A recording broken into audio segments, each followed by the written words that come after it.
Sizi hidayatqa başlayıp bu dünyada Kur'an'da bir karmasak ahirette bizdi жалгыз taşlayıp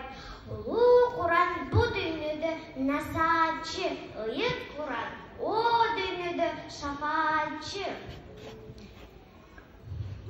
Emin жолук жөнүндө Ашыкпай салсаң акылга аял зат деген асылда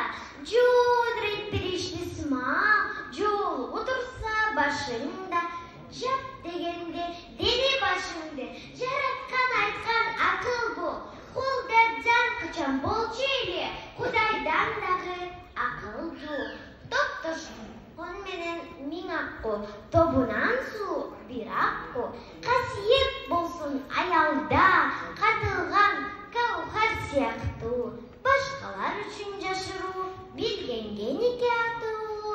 көргөнгө ачык жубайын күйөөсү гана акылуу түшүнбөс заттан кызык кеп томчуланып ысыктеп тоготпосторго айткым бар тозоктор андан ысык деп жакшы адам жөнүндө көк асманды агартып